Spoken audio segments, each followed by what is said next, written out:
ఓం శాంతి. ప్రతి కారణానికి ఒక సమాధానము ఉంటుంది. అందరికీ అనుభవం ఉంది కదా. జీవితం ఉంది అంటే విషయాలైతే తప్పనిసరిగా ఎదురవుతాయి. ఎందుకంటే ఇదేమి సత్యుగం కాదు, తెలుసు కదా అందరికీ. కలియుగ అంతిమం ఇది. మరియు అంతిమం యొక్క మహాపరివర్తన సమయం. మొత్తం చక్రంలో అయితే ఏవైతే మన మంచి చెడు కర్మల నుండి మైనస్ ప్లస్ ప్లస్ మైనస్ అవుతూ ఉంటాయి,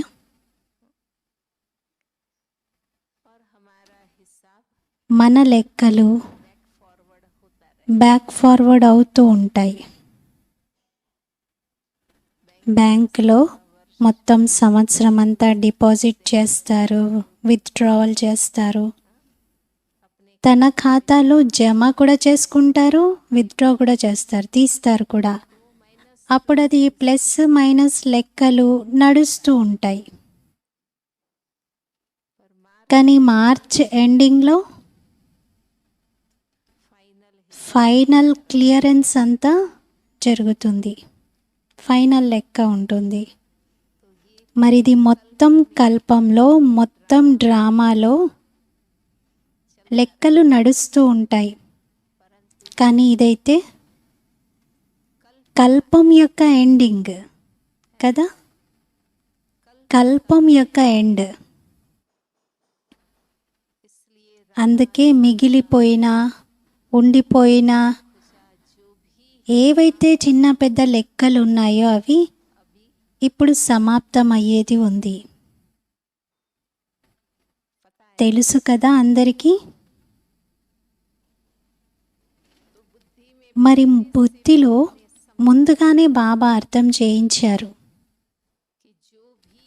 ఏదైతే మిగిలిపోయిన లెక్క ఖాతాలు ఉన్నాయో అవన్నీ ఇప్పుడు క్లియర్ అవుతాయి, ఫైనల్ క్లియరెన్స్ జరిగేది ఉంది.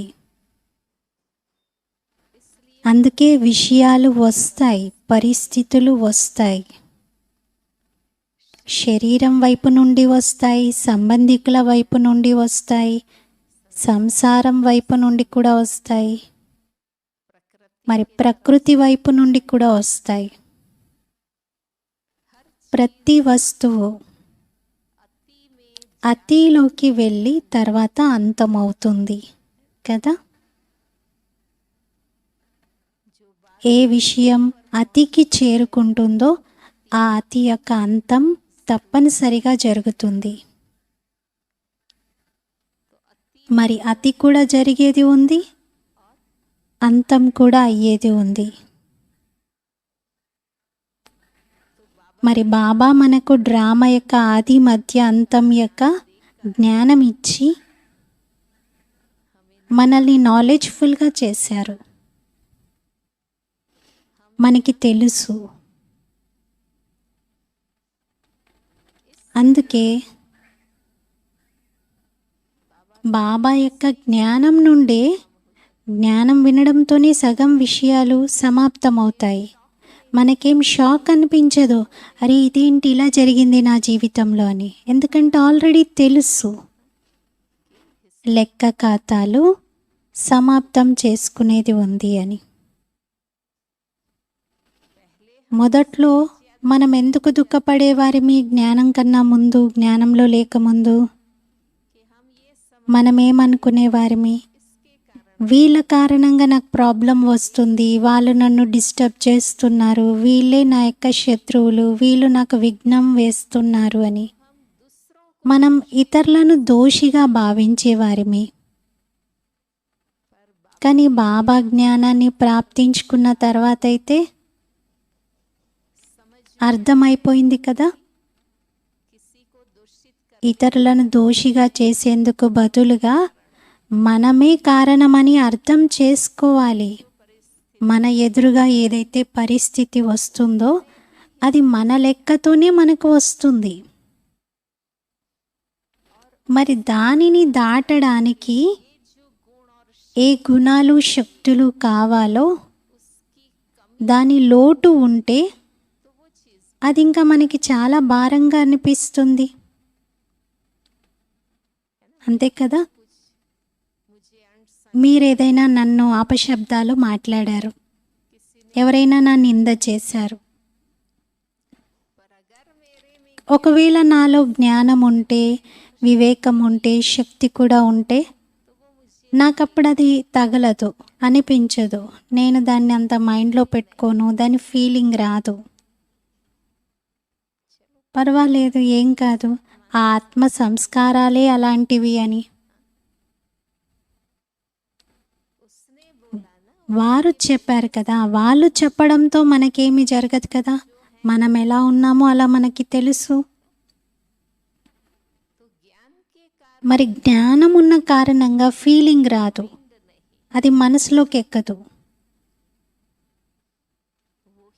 అదే పరీక్ష దేన్నైతే ఒకప్పుడు మనము భయపడేవారిమో అది ఒక కామన్ సీన్గా మారిపోతుంది.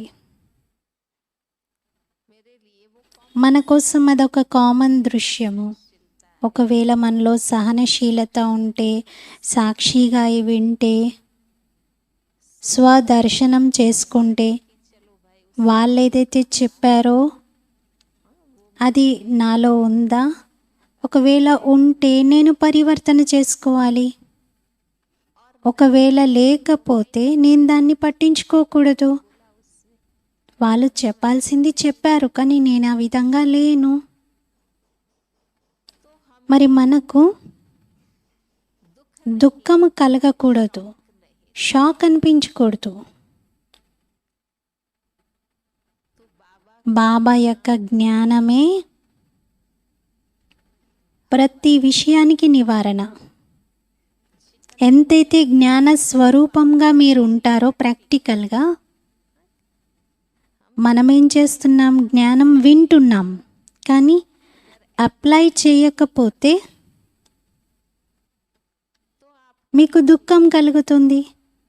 నాతో ఎందుకు ఇలా చేస్తూ ఉన్నారు, నా జీవితంలోనే ఇలా ఎందుకు జరుగుతుంది, నాకే ఇలాంటి వాళ్ళు ఎందుకు దొరుకుతారు, నా అదృష్టంలోనే ఇలాంటిది ఎందుకుంది, స్వయాన్ని స్వయమే ప్రశ్నించుకుంటూ ఉంటారు. కానీ జ్ఞాన స్వరూపంగా ఉంటే మనలో ఈ ప్రశ్నలే ఉత్పన్నం అవ్వవు, మనకి ప్రశ్నే కలగదు.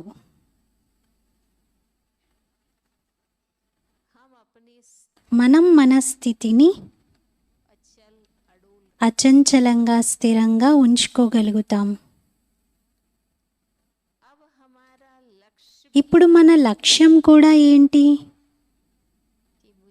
నేను నా స్థితిని అచంచలంగా స్థిరంగా ఏకరసంగా చేసుకోవాలి. గడియ గడియ చిన్న చిన్న విషయాలలో అప్సెట్ అవ్వకూడదు.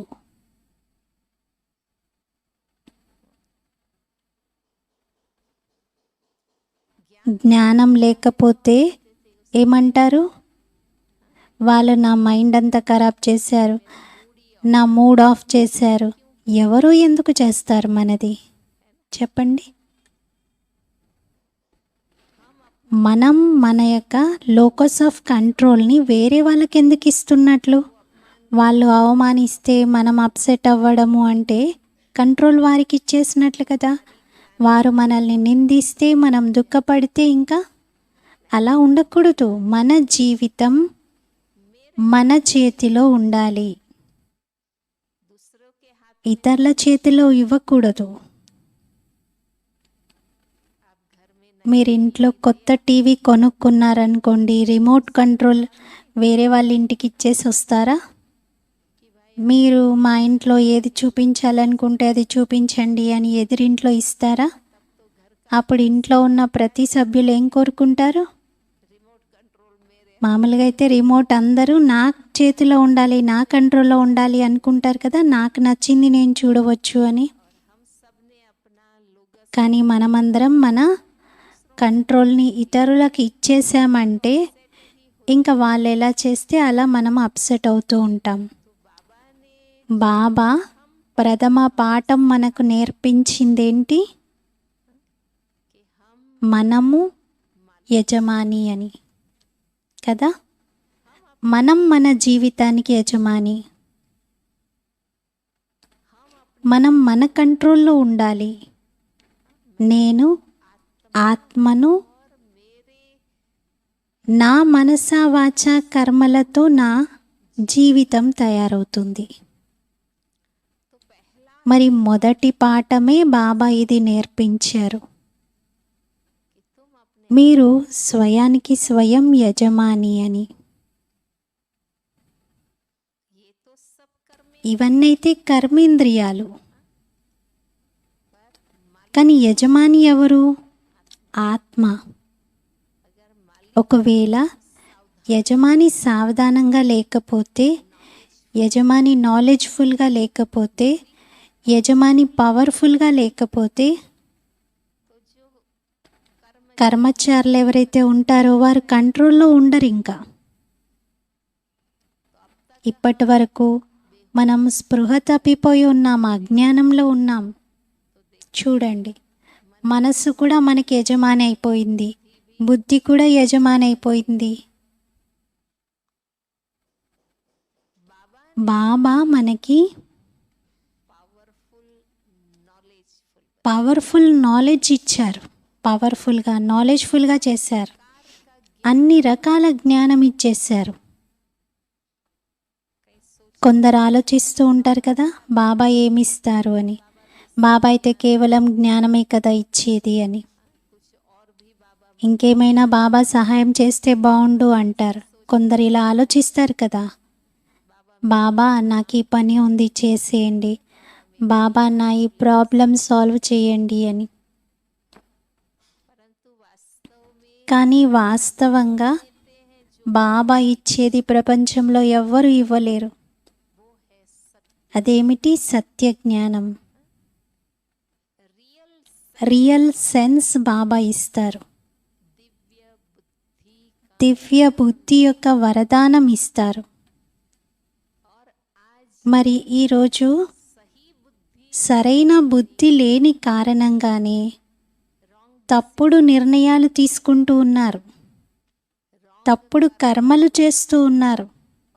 మరి దాని ప్రతిఫలమే దుఃఖము, అశాంతి, కష్టాలు, విఘ్నాలు, సమస్యలు దాని కారణంగానే ఎదురవుతున్నాయి కదా. మన బుద్ధి శుద్ధంగా, సత్యంగా, దివ్యంగా అవ్వాలి.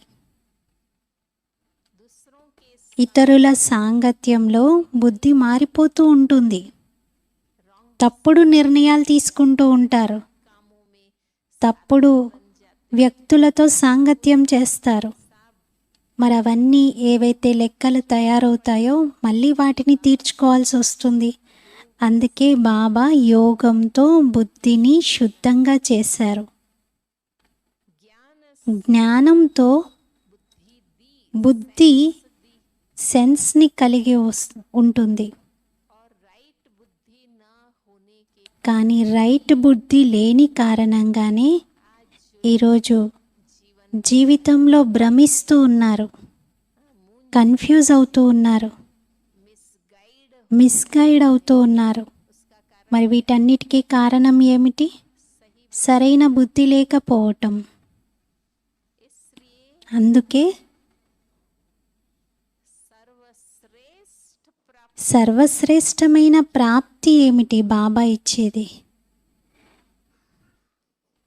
బాబా ఇస్తున్న సత్యమైన జ్ఞానం. జ్ఞానంతో దివ్య బుద్ధి వస్తుంది, సద్జ్ఞానంతో సద్బుద్ధి, సత్మతి అనండి. ఆ సత్మతితో సత్యమైనటువంటి ప్రాప్తి.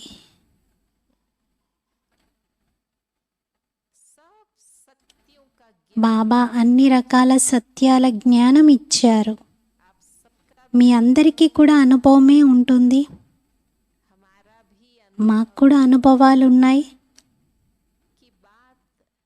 విషయం ఇంకా రాకముందే బాబా జ్ఞానంతో జవాబిచ్చేస్తారు. జవాబు లభిస్తుంది. ఒకవేళ జ్ఞాని ఆత్మలు దుఃఖపడుతున్నారు అంటే ఎందుకు? వారు ఆ జ్ఞానాన్ని నమ్మట్లేదు అని అర్థం. ఏదైతే సొల్యూషన్ బాబా ఇస్తూ ఉన్నారో దాన్ని మనం నమ్మట్లేదు. అందుకే జరిగిన విషయాలని ఆలోచిస్తూ ఎలా అవుతారు? లేకపోతే అసలు దుఃఖం అనేటువంటిదే లేదు. ప్రతి విషయంలో మీరు ప్రతి క్షణము ప్రతి అడుగు జ్ఞాన స్వరూపంగా ఉంటే మీకు అసలు దుఃఖం ఫీలింగే కలగదు. సమస్యనే ఉండదు అసలు. మరి బాబాయి వినిపించే సత్య జ్ఞానంతో ఏదైతే మనం కామన్గా భావిస్తూ ఉంటామో రోజు మురళి వినాలా, తెలుసు కదా బాబా ఏం చెప్తారో, కానీ అది చాలా మోస్ట్ అన్కామన్ థింగ్, దివ్య ప్రాప్తి అది. అందుకే అందరికీ అనుభవం ఉంది. ఈరోజు సమస్య ఇంకా రాకముందే ఈరోజుటి మురళి నుండే జవాబు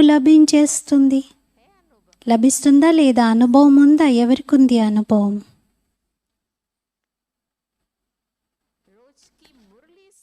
ప్రతిరోజటి మురళి నుండే ప్రతిరోజటి సమస్యకు సమాధానం లభిస్తుంది.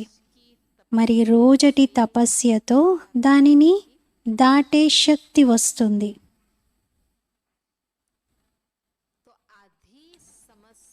మరి సగం సమస్యలకు కారణం పరిస్థితులకు జ్ఞానంతోనే సమాధానం లభిస్తుంది.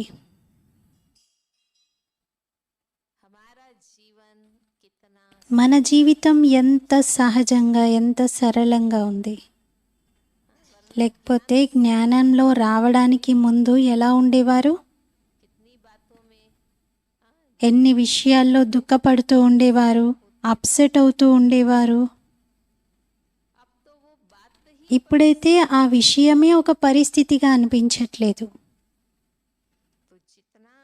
మరి ఎంత మంచి రీతిగా మురళి యొక్క అధ్యయనం చేస్తారో, స్టడీ చేస్తారో, మనకి ప్రతి విషయం యొక్క నివారణ మురళి ద్వారా లభిస్తుంది. ఇంకా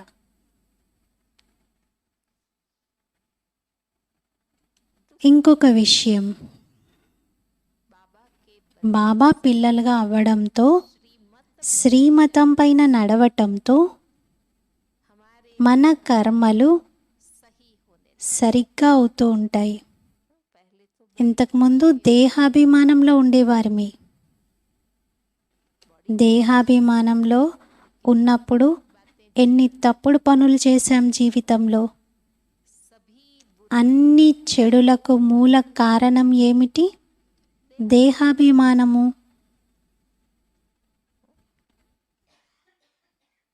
కామం, క్రోధం, అన్ని మనోవికారాలకు మూలం ఏమిటి? దేహాభిమానము. అందుకే ప్రతిరోజటి మురళిలో అనేక సార్లు బాబా మనకు ఏం చెప్తారు? ఆత్మాభిమానిగా కండి, ఆత్మాభిమానిగా కండి.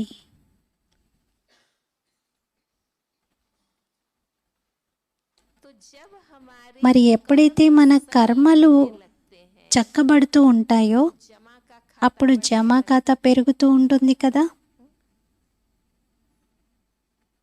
దైహిక దృష్టి, దైహిక వృత్తి, వికారీ వృత్తులు, దేహ సంబంధాలలో ఆసక్తి, భౌతిక పదార్థాల యొక్క ప్రలోభము, స్వయం యొక్క దేహాభిమానం, అహంకారము, నేను చెప్పినట్లుగానే అంతా జరగాలి అనుకోవడం, ఎంత నష్టం జరుగుతుంది. ద్వాపర యుగం నుండి మొదలు పెడితే కర్మలు వికర్మలుగా మారుతూ వచ్చాయి. వికర్మల యొక్క లెక్క, ప్రతి కర్మ వికర్మగా మారింది. మనకు తెలియదు. మనం రాంగ్ ఐడెంటిటీతో జీవిస్తూ వచ్చాం. ప్రతి కర్మ రాంగ్ అవుతూ వచ్చింది. మరి ఆ లెక్క సమస్య రూపంలో మన ఎదురుగా వస్తుంది, పరీక్ష రూపంలో, విఘ్న రూపంలో మన ముందుకు వస్తుంది, జబ్బు రూపంలో వస్తుంది. ఇప్పుడు మనం ఆత్మాభిమానిగా అవుతూ ఉంటే, సత్యమైన ఆలోచనలు చేస్తూ ఉంటే, సత్కర్మలు మన ద్వారా జరుగుతూ ఉంటే, చేశారు కదా పరివర్తన. మీరు స్వపరివర్తన చేసుకున్నారు కదా. బాబా జ్ఞానంలో ఎంత శక్తి ఉంది, ఎంత సత్యత ఉంది. వారం రోజుల కోర్సు పూర్తి చేయగానే మీ జీవితంలో పరివర్తన వస్తుంది.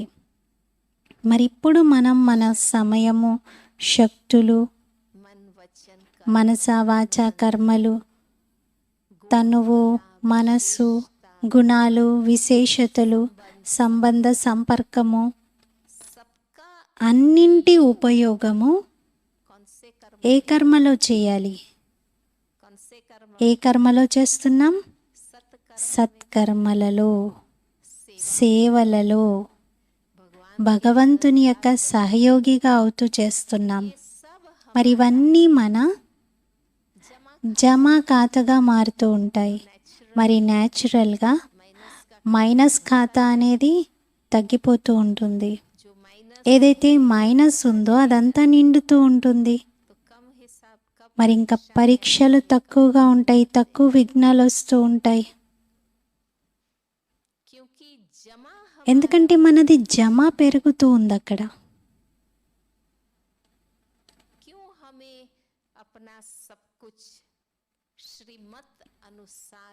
మనం అన్నింటినీ శ్రీమతం అనుసారంగా ఎందుకు ఉపయోగించాలి? ఎందుకంటే ఇప్పుడు కొత్త ఖాతాలు తయారవ్వకూడదు అని. ఈ ఒక్క అటెన్షన్ ఇది ఇవ్వాలి అందరూ. ఆల్రెడీ తయారై ఉన్నటువంటి లెక్కలను మనము తీర్చుకుంటూ ఉన్నాం. ఇది మనందరి భాగ్యము. ఆ లెక్కలు తీర్చుకునే సమయంలో, ఈ కలియుగ అంతిమ సమయంలో, అంతిమ జన్మ యొక్క సమయంలో భగవంతుడు మనకి తోడుగా అయ్యారు.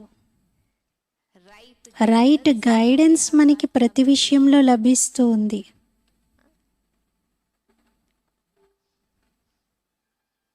బాబా జ్ఞానం మన తోడుంది. బాబా తోడున్నారు.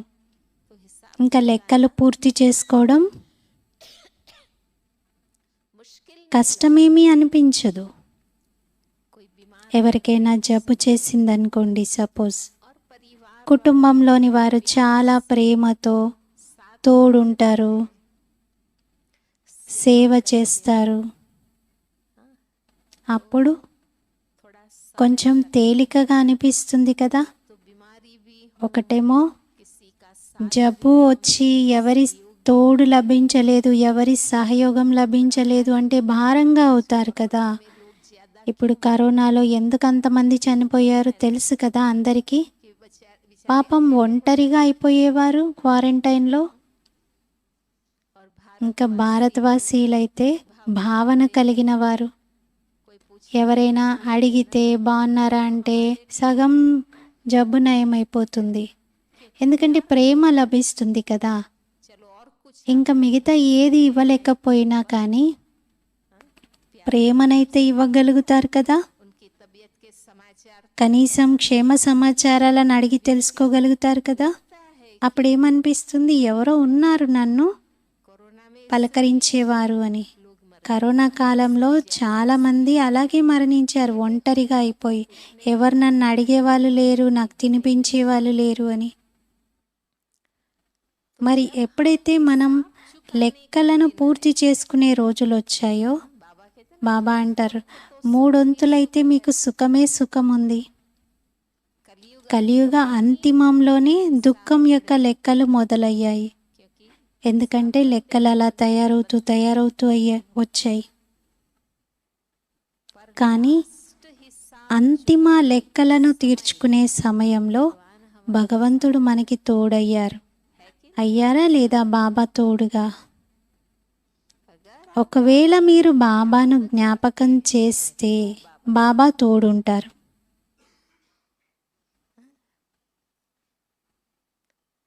బాబా అంటారు, ఎక్కడ మీరుంటారో అక్కడ మీరు నన్ను జ్ఞాపకం చేస్తే నేను మీ తోడుంటాను. మనమే మర్చిపోతే ఇంకా బాబా పిలవకుండా అయితే రారు కదా. ఈరోజు ఎవరింటికైనా మనం పిలవకుండా వెళ్ళలేం కదా. మరి బాబా పిలవకుండానే ఎలా రాగలుగుతారు?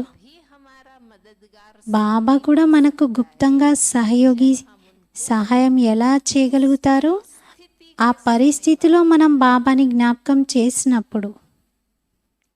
ఎందుకంటే పిలవకుండానే బాబా వస్తే అందరి దగ్గరికి రావాలి కదా. మరి ఇంకా ప్రతి ఆత్మ దగ్గరికి చేరిపోవాలి. భగవంతుడు అందరి వారు కదా. ఒకవేళ కేవలం మన దగ్గరికే వస్తే మిగతా ఆత్మలు అంటారు కదా, మీరు నా దగ్గరికి ఎందుకు రాలేదు అని. భగవంతుడు అందరికీ తండ్రి.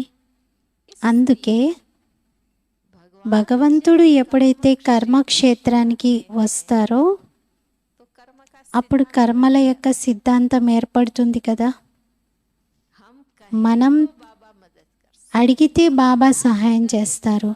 మనం బాబా స్మృతిలో ఉంటే బాబా సహాయం చేస్తారు. అలాగే బాబాకి ఏం కావాలి? సత్యత. సత్యమైన హృదయంతో బాబాను జ్ఞాపకం చేయాలి. అప్పుడు బాబా మనకు సహాయం చేస్తారు. మరి ఇదైతే మనం చేయాలి కదా. బాబా జ్ఞానంతో ఎంతైతే మనం బాబా సమానంగా తయారవుతూ ఉంటామో, బాబా అంటారు కదా, మీ సమానంగా నాలెడ్జ్ఫుల్గా చేయండి అని. నాలెడ్జే power. Real knowledge is power అంటారు. సత్య జ్ఞానమే శక్తి. అంతే. ఈ పరిస్థితి నా ఎదురుగా వచ్చింది, దీనికోసం బాబా శ్రీమతం ఏమిటి అది జ్ఞాపకం తెచ్చుకోండి, దాన్ని ధారణ చేయండి. చాలా, అంతే. అక్కడే బాబా సహాయం లభించినట్టు. మనము ఒక్కోసారి ఏం చేస్తాం? శ్రీమతాన్ని పాటించం, సహాయం కావాలని కోరుతాం. సహాయం కావాలి కానీ శ్రీమతం మాత్రం పాటించం. మరి ఏ ఆధారంతో బాబా సహాయం చేస్తారు? ఇదొక పద్ధతి, విధి. బాబా సహాయాన్ని పొందడానికి విధి. అంటారు కదా, ధైర్యం పిల్లలది, సహాయం తండ్రిది అని. ధైర్యం యొక్క మొదటి అడుగైతే నేను వెయ్యాలి కదా. నా ఎదురుగా ఈ పరిస్థితి వచ్చింది కానీ నేను శ్రీమతం అనుసారంగానే దీన్ని దాటాలి అని. ఒకవేళ పరిస్థితి సమయంలో శ్రీమతమును పాటించకపోతే లేదా తప్పుడు మార్గంతో, తప్పుడు విధితో విఘ్నాన్ని దాటే ప్రయత్నం చేస్తే అప్పుడు సహాయం ఎక్కడ లభిస్తుంది? అందుకే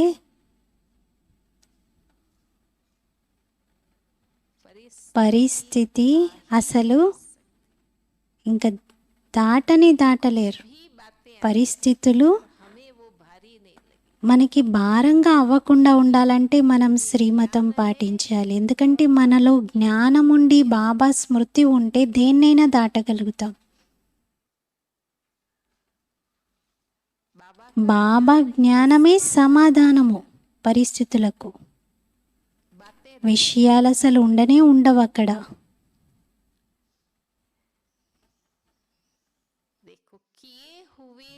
చూడండి, ఆల్రెడీ చేసిన వికర్మల యొక్క లెక్కలు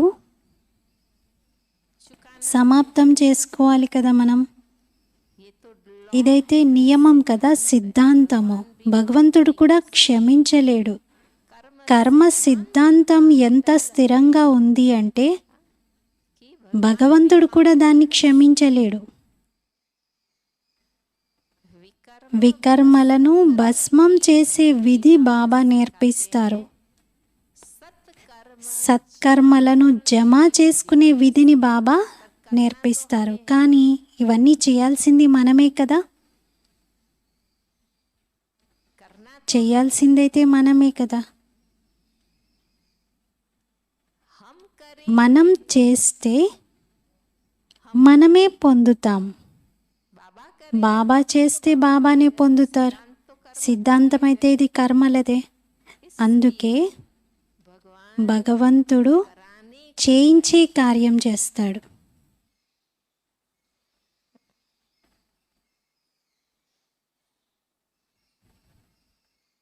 భగవంతుడు చేయించే కార్యం చేస్తాడు. మరి వారు చెప్పిన దాని అనుసారంగా, వారి నాలెడ్జ్ అనుసారంగా మనం చేస్తే మన మార్గం అంతా క్లియర్ అవుతూ ఉంటుంది. మనం దాటుతూ ఉంటాం.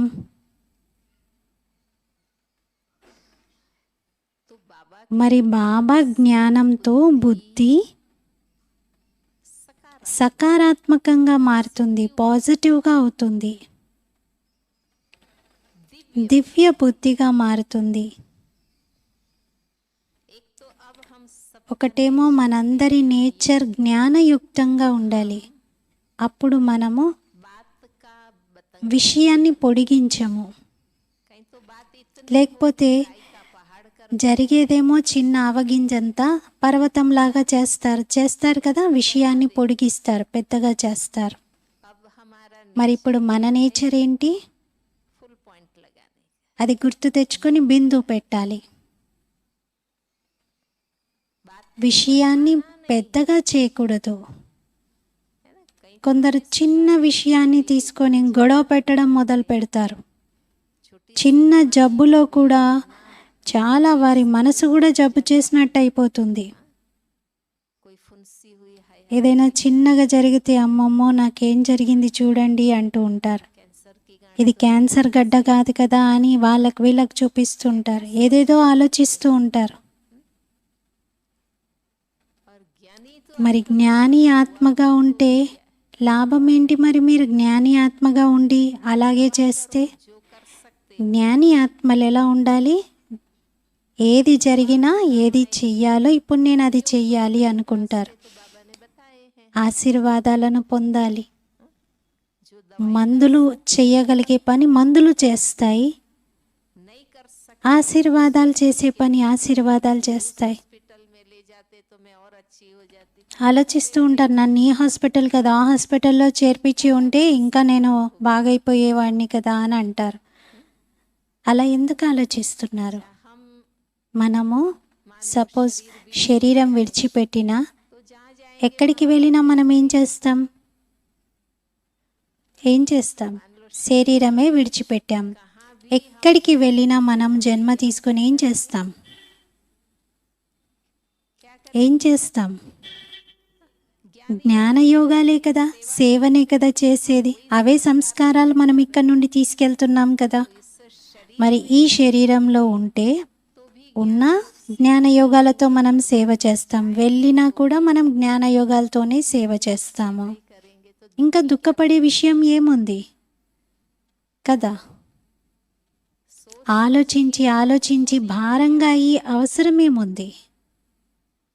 మరి ప్రాక్టికల్గా ఏదైతే జ్ఞానమును యాక్సెప్ట్ చేయాలో, అప్లై చేయాలో అది చెయ్యట్లేదు కాబట్టే భారంగా అవుతారు, కన్ఫ్యూజ్ అవుతారు, దుఃఖపడుతూ ఉంటారు. టైంకి ఏదైతే జ్ఞానం గుణాలు ధారణ చేశారో అప్పటి వరకు అవి కూడా వదిలేస్తారు. తర్వాత అంటారు, విషయమే అలా ఉంది కదా, వాళ్ళు మాటనే అలా అన్నారు కదా, అందుకే నేను అలా చేశాను. మరి ఏం లాభం మీరు జ్ఞానం ధారణ చేసి? లేకపోతే జ్ఞానం అవసరమే లేదు కదా. మరి అన్నీ మీ ద్వారా మంచే జరిగితే జ్ఞానం యొక్క ఉపయోగం ఎక్కడ చేస్తారు? ఆ సమయంలోనే కదా మీరు జ్ఞానాన్ని ఉపయోగించేది. పరీక్ష వచ్చినప్పుడే కదా, విఘ్నం వచ్చినప్పుడే కదా, జబ్బు వచ్చినప్పుడే కదా, ఏదైనా ఘర్షణ జరిగినప్పుడే కదా మీరు జ్ఞానాన్ని ఉపయోగించి చూపించాల్సింది. మరి మనం జ్ఞానిగా ఉన్నాము అని ఎప్పుడు అంటారు? మనం అప్లై చేసినప్పుడే కదా, లేకపోతే జ్ఞానం ఎక్కడ ఉపయోగించకపోతే మీరెక్కడి జ్ఞానిలు?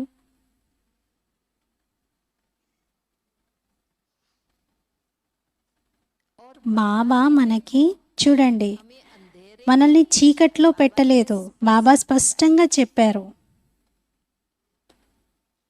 మీరు నన్ను మీ వాడిగా చేసుకుంటే ప్రపంచం మీకు శత్రువుగా అవుతుంది. మీరు నన్ను ఫ్రెండ్గా చేసుకుంటే ప్రపంచం మీకు విరోధిగా మారుతుంది.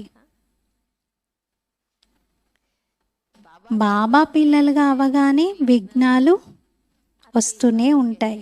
బాబా అన్నారు కదా, ఎప్పుడైతే మీరు మాయకు శిష్యులుగా అవుతారో, మాయా శరణ్లోనే నడుస్తారో, అప్పుడు పరీక్షల విషయమే ఉండదు ఇంకా. కానీ ఎప్పుడైతే మాయ పైన విజయాన్ని పొందాలని లక్ష్యం పెట్టుకుంటామో, అంటే శ్రీమతం పైనే నేను నడవాలి అనుకుంటామో, సత్యమే నేను చెయ్యాలి అని భావిస్తామో, అప్పుడు పరీక్షల యొక్క విషయం వస్తుంది. అక్కడే మనము ధైర్యంతో, దృఢతతో ముందుకు వెళ్ళాలి. అక్కడే దాన్ని ప్రదర్శించాలి. ప్రతిరోజు జ్ఞానం వింటున్నాం కానీ అప్లై చేయకపోతే లాభం ఏమిటి? పురుషార్థం ఏం చేస్తున్నట్లు?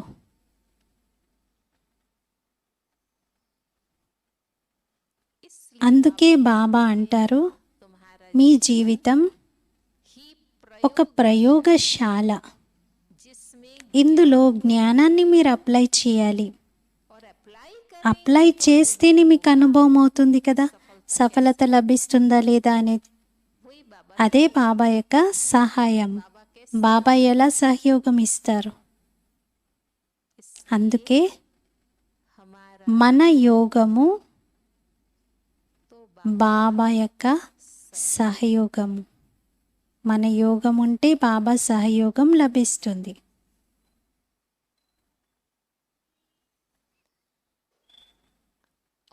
మరియు మనము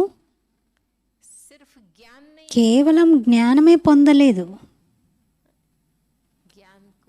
జ్ఞానాన్ని ధారణ చేసేటువంటి అనేక మహాన్ ఆత్మల యొక్క సాంగత్యం కూడా లభించింది. ఎంత పాలన మనందరికీ లభించింది, దాదీల నుండి, పెద్ద అక్కేల నుండి, పెద్ద దీదీలు, అక్కేలు, దాదీలు అందరి నుండి లభించింది. ప్రపంచంలో మీకు తెలుసు కదా, బుద్ధుడేమన్నాడు? ఎప్పుడైతే నలువైపులా చీకటి ఉండి, అప్పుడు మీరు స్వయమే దీపంగా కండి అన్నారు. మీరు స్వయానికి స్వయమే దీపంగా కండి అన్నాడు.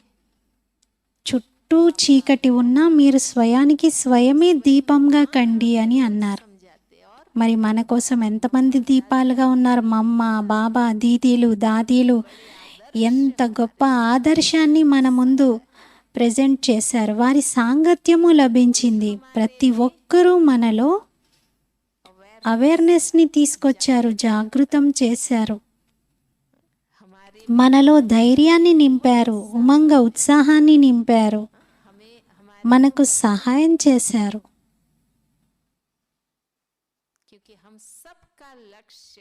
ఎందుకంటే మనందరి లక్ష్యము మనము ఒకరికొకరం సహయోగిలుగా, సాతీలుగా అయి స్వయాన్ని సంపూర్ణం చేసుకోవాలి.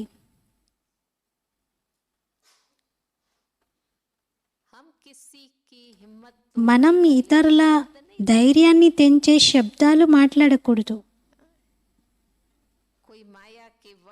ఎవరైనా మాయకు వశమవుతూ ఉంటే మనం వారిని మేలుకొల్పుతాం. బాబా అంటారు కదా, మీరు సంజీవని మూలికను వినిపిస్తారు. అలాంటి పని చేస్తారు కదా.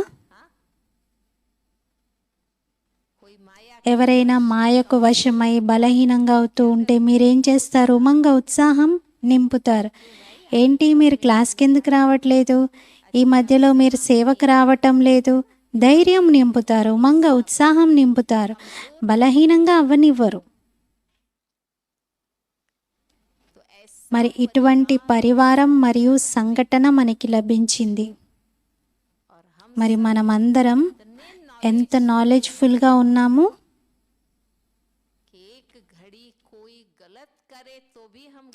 ఎవరైనా ఒక సమయంలో తప్పు చేసినా మనం తప్పు చేయకూడదు, అంత జాగృతమై ఉంటాం.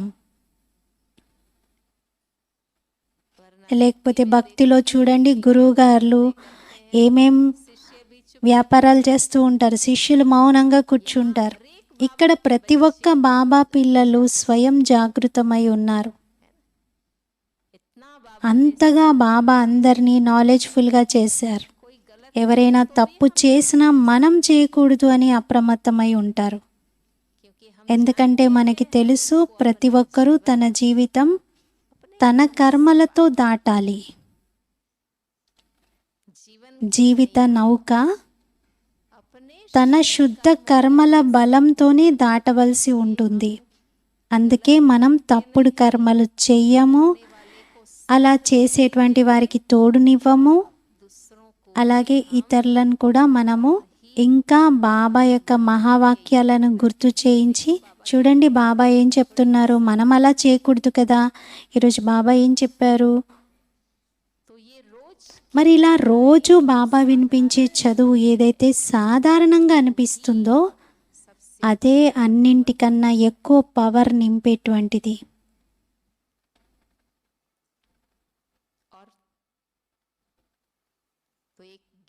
మరొకటి జ్ఞానం, రెండోది మన సత్కర్మలు.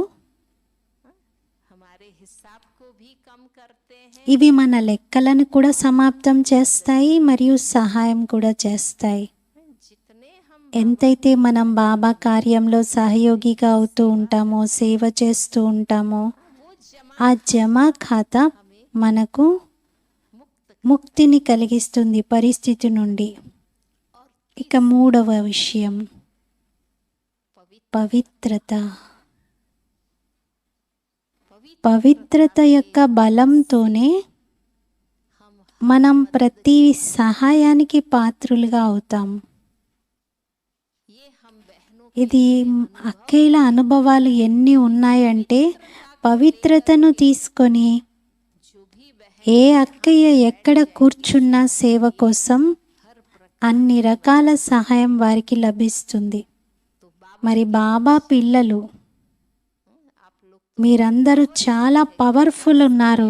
గృహస్థంలో ఉంటూ కూడా కమల పుష్ప సమానంగా ఉంటున్నారు. భగవంతుని యొక్క ముఖ్యమైన ఆజ్ఞను ఎవరైతే పాటిస్తున్నారో భగవంతుడు వారికి చాలా అభిరుచితో సహాయం చేస్తాడు. మనం అంటూ ఉంటాం, అన్ని సమస్యలకు సమాధానం పవిత్రత అని.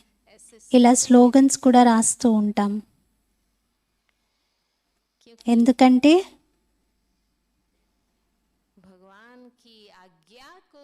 భగవంతుని ఆజ్ఞను ఎవరైతే పాటిస్తారో వారిపైన సాహెబ్ రాజీ అవుతారు. అప్పుడే మనం బాబా సహాయానికి పాత్రులుగా అవుతాం. పవిత్రతేక ఫౌండేషన్ పక్కాగా లేనంత వరకు, లేదా మన దృష్టి వృత్తిలో కూడా చెడు ఉన్నంత వరకు బాబాకు అస్సలు నచ్చదది. ఇంకా బాబా సహాయం అయితే అసలు అక్కడ ప్రశ్నే లేదు, బాబా సహాయం అందదు. బాబా మనకి అన్నీ ఇవ్వడానికి సిద్ధంగా ఉన్నారు, కానీ ఏ షరతు పైన? పవిత్రత. పవిత్రత కావాలి బాబాకి. మన దృష్టిలో, వృత్తిలో, స్మృతిలో, మనస్సులో, వాచలో, మన ఏ కర్మేంద్రియంలో అయినా మనం దుర్గంధాన్ని పెట్టుకోకూడదు.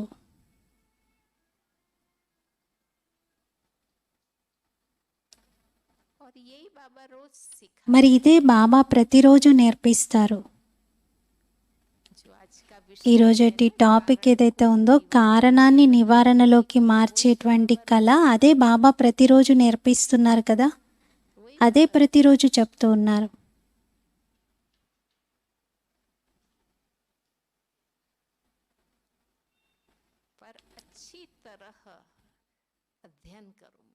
కానీ మంచి రీతిగా అధ్యయనం చేయండి జ్ఞానం యొక్క లోతులను. మనం స్వయమే ఎంత సకారాత్మకంగా పాజిటివ్గా అవ్వాలంటే ఇంకా మీకు ఎవరిపైన కోపం రావద్దు. ఎవరి నడవడికతో మీ యొక్క స్థితి డౌన్ అవ్వకూడదు. చెప్పారు కదా మనం ఎవరము. ఎప్పుడైతే మీ ఉన్నత స్థితి బుద్ధిలో ఉంటుందో, స్వమానం బుద్ధిలో ఉంటుందో, స్వమానం అంటే కేవలం పుష్పాలు అర్పించే విషయం కాదు. బాబా అయితే మా పైన పుష్పాలను వేస్తున్నారు అని కాదు. ఇది రియాలిటీ. ఇది రియాలిటీ. మరి అది మనము కర్మల్లో స్వీకరించాలి.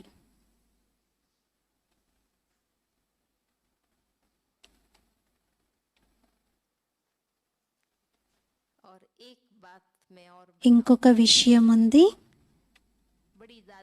పెద్ద దాది ఆ విషయాన్ని ఎప్పుడు చెప్పేవారు.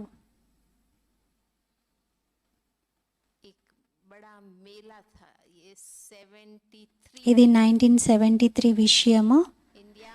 ఇండియాలో ఫస్ట్ మేళా జరిగింది ఢిల్లీలో. ఆ సమయంలో ఇన్ని సెంటర్స్ లేవు, ఇంతమంది అన్నయ్యలకే లేరు, యజ్ఞంలో అంత ధనము సాధనాలు కూడా లేవు.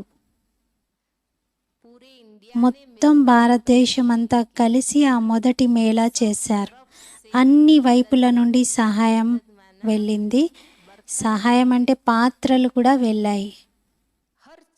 ప్రతి వస్తువు యొక్క సహాయం. నేను మీకు చెప్తున్నాను, కిచెన్లో పాత బట్టలు ఉపయోగపడతాయి కదా, అవి కూడా ఆల్ ఇండియా నుండి తీసుకొచ్చారు. అంటే అందరూ పంపించారు, ఎవరి దగ్గర ఏది ఉంటే అది. ఆ సమయంలో యజ్ఞంలో ఏమీ లేదు, కానీ బాబా యొక్క జ్ఞానం సత్యమైన జ్ఞానం. దీంతో బాబా పిల్లలు 4 వైపుల నుండి అన్ని రకాలుగా సహాయం చేశారు. ఇప్పుడు పెద్ద సంఘటనలో ఏదైనా కార్యం చేస్తే స్వభావ సంస్కారాల విషయాలు కూడా ఎదురవుతాయి కదా. ఇప్పుడు మనం ఒక్కొక్క సెంటర్ చేసినా, ఒక సెంటర్ని చూసినా ఎంతో మంది ఆ సేవల్లో అలుగుతారు. కొందరు ఏదో అంటారు, కొందరు వాళ్ళు నాకు గౌరవం ఇవ్వలేదు, వీళ్ళను ముందు ఉంచారు, పిలిచారు, నన్ను పిలవలేదు, ఇలా ఉంటుంది కదా. దాది ఆ సమయంలో క్లాస్ చేయించారు. దాది అన్నారు, ఎవరైనా అజ్ఞాని ఎప్పుడైతే తమ సమస్యను తీసుకొని మీ ముందుకు వస్తారో, నా జీవితంలో ఇలా ఉన్నారు, మా ఇంట్లో ఇలా ఉన్నారు, నాకు ఈ జబ్బు వచ్చింది, ఇది వచ్చింది అని, అప్పుడు ఎలాంటి కష్టం తీసుకొని వచ్చినా, సమస్య తీసుకొని వచ్చినా మీ దగ్గరికి మీరేమంటారు? వారిని ఏం చెప్తారు? మీరు మా సెంటర్కి రండి, వారం రోజుల కోర్స్ చేయండి. అన్ని విషయాల సమాధానం ఏమిటి? బాబా యొక్క జ్ఞానం. మరి ఇదే చెప్తాం కదా మనము, మీరు రండి, బాబా యొక్క జ్ఞానం వినండి, అన్ని విషయాలు మీవి చక్కబడతాయి. మరి ఇవన్నీ మన జీవితంలో జరిగినవే, వాస్తవం కదా. దాది అన్నారు, అజ్ఞానీలకైతే మీరు చెప్తూ ఉంటారు జ్ఞానంలోకి రండి, వస్తే అన్ని సమస్యలు సమాప్తమవుతాయి అని. మరి నేను జ్ఞానీలకు చెప్తున్నాను, దాది అన్నారు, నేను జ్ఞానీలకు చెప్తున్నాను, మీరు యోగిగా అవ్వండి, అన్ని ఘర్షణలు సమాప్తమవుతాయి, అన్ని సమస్యలు సమాప్తమవుతాయి. ఎందుకంటే మనం యోగిగా అవుతే బాబా స్మృతి యొక్క సుఖం ఏదైతే లభిస్తుందో, ఇంకప్పుడు మనకి చిన్న పెద్ద కోరికలన్నీ సమాప్తమవుతాయి, ఇంకే కోరికలు ఉండవు.